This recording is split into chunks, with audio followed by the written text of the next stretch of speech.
سرخط خبرهای مهمترین: عاقبت باران سخت و ژاله در دوشنبه، بانک‌های تحریم شده تاجیکستان از بیکار شدن محدودیت‌ها خبر دادند و عید قربان کی فرا می‌رسد؟ پاسخ مفتی تاجیکستان.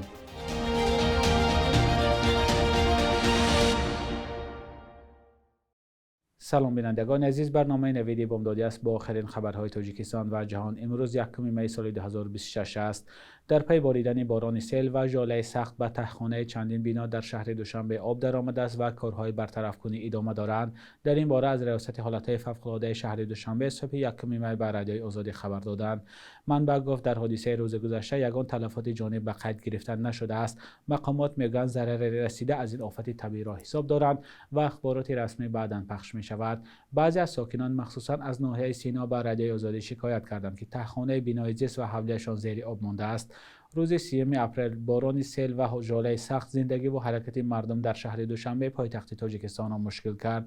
در ویدیوها از گوشه‌های گوناگون شهر دیده می شود که بعضی از راه‌ها زیر آب ماندند و حرکت نقلیات در آنها ناممکن شده است. در دیگر ویدیوها در شبکه‌های اجتماعی ماشین‌های زیر آب مانده را هم دیدن ممکن است. بینندگان عزیز، آیا خانه شما هم در این حادثه یگان ضرر دیده است؟ می توانید نظرتان را زیر برنامه نویسید. یادآور می‌شویم که مرکز آب و هواشناسی هشدار داده است که تا 4 می در منطقه‌های گوناگون تاجیکستان از جمله دوشنبه باران‌های سخت و سیل پیش بینی می‌شود. از مردم هم خواستند که در این روزها احتیاطکار باشند. آژانس آمار تاجیکستان از کاهش سطح جنایتکاری در کشور خبر داده است. به اطلاع این نهاد دوام 3 ماه اول سال روان در تاجیکستان 6336 جنایت ثبت شده است که در قیاس به همین دوره سال گذشته 1.7% کمتر می باشد. از جمله به اطلاع رسمی امسال کشتار و سوء قصد به آن 51%، قصداً رسانیدن ضرر وزین به سلامتی 32%، تجاوز به ناموس و سوء قصد به آن 18%، دزدی 13.9%، قلابه 4.9% و اوباشی 3.3% کاهش یافتند. منبع میگوید در 3 ماه اول امسال صادر شوی جنایت‌های اقتصادی 3.7% کمتر شده است، اما در ماه‌های ینور مارس امسال غارتگری 26% و جنایت‌های وابسته به مواد مخدر 36% و ویران کردن قاعده حرکت در راه‌ها 1.5% زیاد گردیدند. مقامات قدرتی هنوز شرح ندادند که سبب‌های کم شدن صادر شوی بعضی جنایت‌ها چیست. بعضی بانک‌های تحریم شده تاجیکستان اعلام کردند که بعد بیرون شدن از روی خط تحریم‌های اتحاد اروپا انتقال‌های بین‌المللی مبلغ را دوباره آغاز کردند. بانک دوشنبه سیتی در خبرنامه نوشته است که انتقال بین‌المللی توسط نظام سویفت باز شده، همکاری با بانک‌های خارجی نیز برقرار گردید. کامرس بانک تاجیکستان هم اعلام کرده است که محدودیت‌های اروپایی که قبلا نسبت این بانک عمل می‌کردند رسما بیکار کرده شدند. نمایندگان کامرس بانک بدون آوردن شرح تنها نوشتند که بانک اثبات کرد که فعالیتش با طلبات بین‌المللی مطابق است. نمایندگان سپیتامین بانک، یکی از بانک‌های دیگری تحریم شده، درباره بیکار شدن محدودیت‌ها چیزی نگفتند. روز 1 می متخصص نوبدار بانک گفت هنوز درباره برقرار شدن انتقال مبلغ به اروپا معلومات به آنها نرسیده است. اتحاد اروپا 23 اپریل اعلام کرد که نام سپیتامین بانک، دوشنبه سیتی بانک و کامرس بانک تاجیکستان را از فهرست مؤسسه‌های مالی تحت تحریم پاک می‌کنند. این بانک‌ها ماه اکتبر سال گذشته برای کمک غیر مستقیم به جنگ روسیه در اوکراین تحریم شدند، هرچند نمایندگان بانک‌ها نقض تحریم‌ها را رد کرده بودند. بر اساس سندهایی که رادیوی آزادی دید، تحریم جاری کرده اتحاد اروپا به کار حداقل 2 بانک تاجیکستان در آخر سال 2025 تاثیر رسانده دارایی و درآمد آنها را کم کرده است. اینچنین پول امانتگزاران هم در این بانک‌ها با طور نظر از کاهش یافته بود. مفتی تاجیکستان سنه احتمالی فرارسیدن عید قربان را اعلام کرده است. سید مکرم عبدالقادرزاده رئیس شورای علمای تاجیکستان به خبرگزاری ازیا پلاس گفته است طبق حساب‌های پیشکی امسال عید قربان به 27 می راست می‌آید. با گفته مفتی کشور این سنه هنوز نهایی نیست و شورای علما 1 هفته قبل از فرارسیدن عید روز عید قربان را اعلام می‌کند. مطابق تعلیمات دین اسلام عید قربان همه ساله در 10 ماه ذوالحجه سال شماری هجری قمری فرا می‌رسد. عید قربان در تاجیکستان یک عید رسمی است و به این مناسبت مردم استراحت می‌کنند. با مناسبت عید برخی خانواده‌ها چاروا ذبح می‌کنند. زیارت قبر گذشتگان و عیادت خویشاوندان و نزدیکان یکی دیگر از عادت‌های عید دانسته می‌شود. دادستان شهر اسفره به مادر اسکندر ملکی، کارمند پیشین حکومت شهر اسفره که همراه زن و فرزندش به طور فاجعه بار جان باختند، برای در خطر گذاشتن حیات نزدیکان 6.5 سال زندان را طلب کرده است. مرافعه دیروز در شهر خوجند جریان گرفت و قرار است هفته آینده حکم نهایی برآورده شود. این حادثه ماه دکمبر سال گذشته رخ داد و جریان تحقیق آن پیوندان دو جانب را ناراضی گذاشت. فرزان محمدی در این موضوع تفصیلات می‌دهد. نخواد فرزند خودم کشم مرتکم همون کلم نمیرم من نمیکشم بازی تو مکرم کل کرشتم. حکمت شادی و یک زن 62 ساله میگوید که او به مرگ پسر و خانواده‌اش گناهکار نیست و در روز حادثه برای نجات آنها هرچه از دستش می آمد کرده است. سخن از فوت اسکندر ملیکی کارمند پیشین حکومت اسفره، همسرش معطرخان و یک فرزند آنها می رود. مفتشان مرگ هر سه را زهرآلودشوی از گاز کربن گفتند.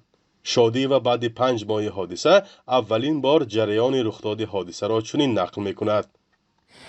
تانکی وای خفتن ما خونم دیرش من وچه گفتنو اوای اومدن همام اومدن گفتن که من دیدم سوختو من گفتم که چی بابا گفتن که نمیدونم داولینین فلان شده باشه میفتن و کردن همین خون پر افتن همین جاشون به هم باور میکنید مردن اقل پوچیشون نجومونده. مادر اسکندر ملیکی به دعوت نکردن یاری تجلی و در خطر گذاشتن حیات نزدیکان گمان زده است. حکمت شادی و شب حادثه همراه پسر و کلین و نبیره هایش بوده است.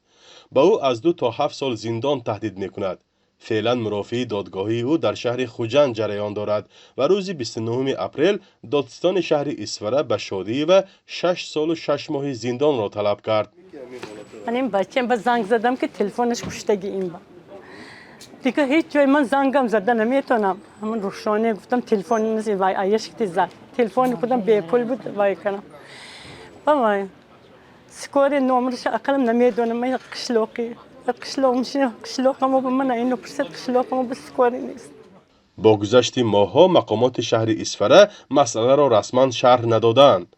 تنها در یک مورد و آن هم در نشست خبری ماه ینور سردختور بیمارستان اسفره گفت جزئیات قضیه در اختیار نمایندگان حفظ حقوق است. آنچه که نسبتی مسئله اونی گفتن که نسبتی ملیکیان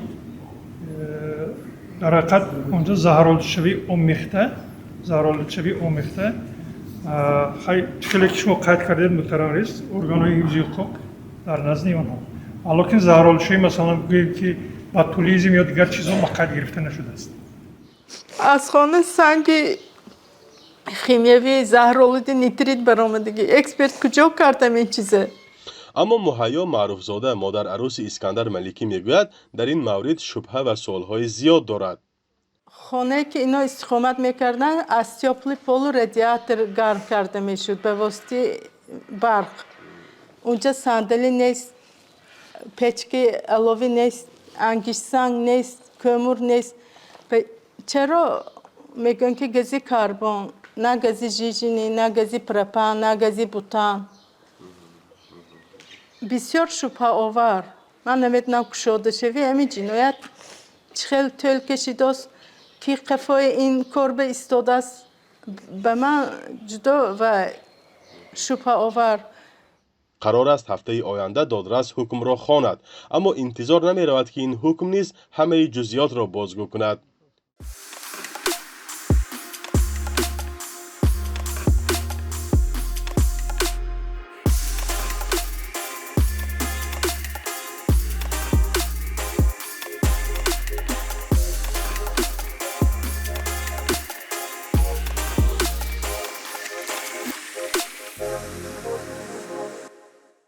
حالا بخش یک روزی تاریخ است که مهمترین تحولات را در 1 می در سالهای گذشته فرا می‌گیرد.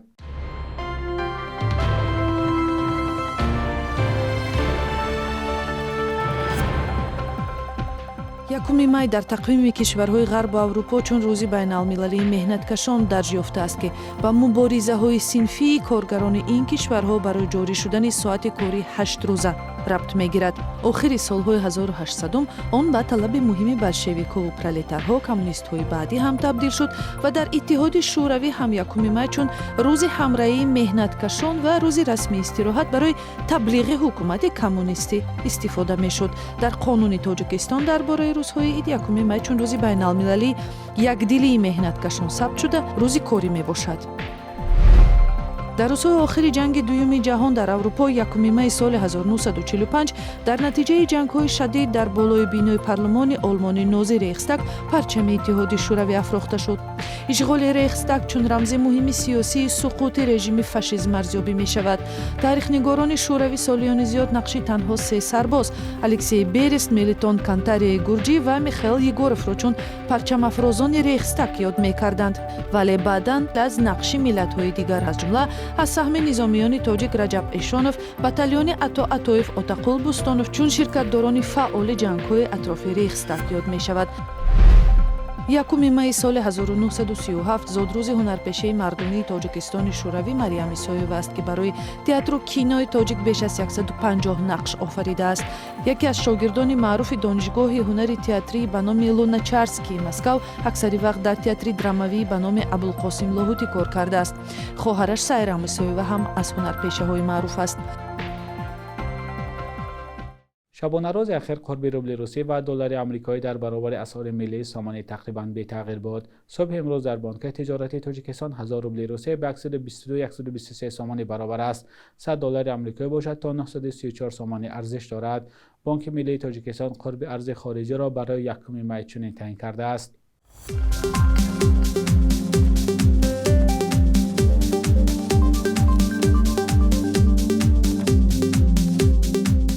بینندگان عزیز، این آخرین برنامه نویدی بامدادی بود که تقدیم شما شد. بخش تاجیکی رادیوی آزادی تصمیم گرفته است که پخش برنامه نوید را قطع کند. این برنامه سال 2017 تشکیل شده. 2 سال اول از شهر پراگ جمهوری چخ و دوام 7 سال اخیر از استودیوی دوشنبهگی رادیوی آزادی پخش میشد.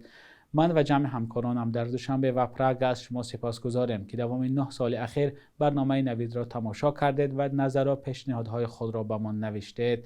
به جای برنامه نوید، رادیوی آزادی همه روزه خبرهای روز را در قالب برنامه 1 دقیقه پیشنهاد شما میکند. این خبرهای روز در شکل ریلز در آزادی ویدیو و صحیفه ما در شبکه‌های اجتماعی پخش می شود. تا دیدار.